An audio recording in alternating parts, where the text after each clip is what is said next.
क्या आपने कभी सोचा है कि कोई इंसान अपने दुश्मनों की ताकत इतनी डिटेल में क्यों गिनाता है? क्या वो सिर्फ जानकारी दे रहा होता है या वो डर रहा होता है या फिर वो एक ऐसा दिमागी खेल खेल रहा होता है जो सामने वाला समझ भी नहीं पाता? कुरुक्षेत्र के मैदान में एक ऐसा ही क्षण आता है जब दुर्योधन अपने ही विरोधियों की ताकत गिनाने लगता है। लेकिन सवाल है, वो ऐसा क्यों कर रहा था? नमस्कार, आप देख रहे हैं अपनी विरासत। चलिए समझते हैं इस सवाल को। सुबह का समय, हल्की धूप, चारों तरफ धूल ही धूल, घोड़ों की टापें, रथों की आवाज, पूरा कुरुक्षेत्र एक युद्ध भूमि बन चुका था। एक ओर पांडव और दूसरी ओर कौरव, और इसी बीच दुर्योधन आगे बढ़ता है। वह जाता है अपने गुरु द्रोणाचार्य के पास। उसके चेहरे पर कॉन्फिडेंस है, लेकिन भीतर एक हल्की बेचैनी है। और फिर वो बोलना शुरू करता है।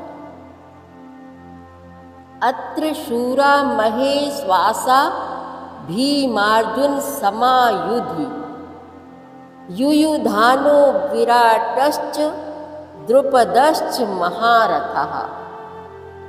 यहाँ पांडवों की सेना में बड़े बड़े शूरवीर हैं, जिनके बहुत बड़े बड़े धनुष हैं, तथा जो युद्ध में भीम और अर्जुन के समान है। उनमें युयुधान, सात्यकी, राजा विराट और महारथी द्रुपद भी है। अब ध्यान दीजिए, दुर्योधन सबसे पहले किसका नाम लेता है? भीम, अर्जुन। क्यों? क्योंकि यही उसके सबसे बड़े डर है। भीम शक्ति का प्रतीक है और अर्जुन कौशल के। जब इंसान डरता है तो सबसे पहले उसी चीज का नाम लेता है जिससे वह सबसे ज़्यादा डर रहा होता है। लेकिन यहाँ सिर्फ डर नहीं है, यहाँ शुरू होता है दिमागी खेल, दुर्योधन का माइंड गेम। दुर्योधन क्या कर रहा है? वो अपने गुरु को सटली ट्रिगर कर रहा है। कहता है, गुरुदेव देखिए, आपके ही शिष्य आज आपके खिलाफ खड़े हैं। वो द्रोणाचार्य के अंदर भावनाएं जगा रहा है ताकि वो पूरे जोश के साथ लड़ें। यानी युद्ध शुरू होने से पहले ही दिमागी युद्ध चल रहा था। दृष्टिकेतुश्चेकितानः काशीराजश्च वीर्यवान्, पुरुजित् कुन्तिभोजश्च सैव्यस्य नरपुंगवः। दुर्योधन आगे कहता है, दृष्टिकेतु और चेकितान तथा पराक्रमी काशीराज भी हैं। पुरुजित और कुंतीभोज ये दोनों भाई तथा मनुष्यों में श्रेष्ठ शैव्य भी हैं। ये सभी महान योद्धा हैं जो पांडवों के साथ खड़े हैं। अब देखिए, दुर्योधन रुक नहीं रहा, वो नाम पर नाम लिए जा रहा है। क्यों? क्योंकि वो एक मैसेज दे रहा है। ये सेना छोटी नहीं है, और साथ ही वो खुद को मेंटली प्रिपेयर भी कर रहा है।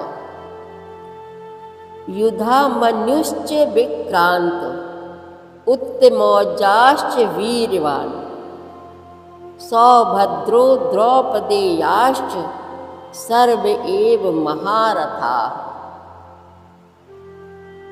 पराक्रमी युधामन्यु और पराक्रमी उत्तमौजा भी हैं। सुभद्रा पुत्र अभिमन्यु और द्रौपदी के 5 पुत्र भी हैं। ये सबके सब महारथी हैं और युद्ध के लिए पूरी तरह तैयार हैं।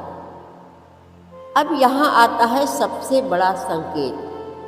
अभिमन्यु युवा लेकिन शक्तिशाली। इसका मतलब है ये सेना सिर्फ आज के लिए नहीं, भविष्य के लिए भी खतरनाक है। अब सोचिए, आपका कंपटीशन कैसा है? सिर्फ एक स्ट्रांग इंसान नहीं, पूरी टीम और फ्यूचर ग्रोथ। अगर जीतना है तो सिस्टम बनाना होगा, अकेले नहीं। कुरुक्षेत्र का वो मैदान आज भी जिंदा है, हर इंसान के अंदर। हर दिन एक नया युद्ध होता है। तो अगली बार जब डर लगे, याद रखना, दुर्योधन डर के साथ लड़ा था और अर्जुन विश्वास के साथ। फैसला आपका है। द्रोणाचार्य के मन में पांडवों के प्रति द्वेष पैदा करने और युद्ध के लिए जोश दिलाने के लिए दुर्योधन ने पांडव सेना की विशेषता बताई। दुर्योधन के मन में विचार आया कि द्रोणाचार्य पांडवों के पक्षपाती हैं ही, अतः वे पांडव सेना की महत्ता सुनकर मेरे को यह कह सकते हैं कि जब पांडवों की सेना में इतनी विशेषता है तो उनके साथ तू संधि क्यों नहीं कर लेता। ऐसा विचार आते ही एक और बड़ा दिमागी खेल खेला जो शायद आपने कभी नोटिस ही नहीं किया। अगले वीडियो में हम जानेंगे दुर्योधन की सबसे बड़ी चाल जो युद्ध शुरू होने से पहले ही खेली गई। जय श्री कृष्णा।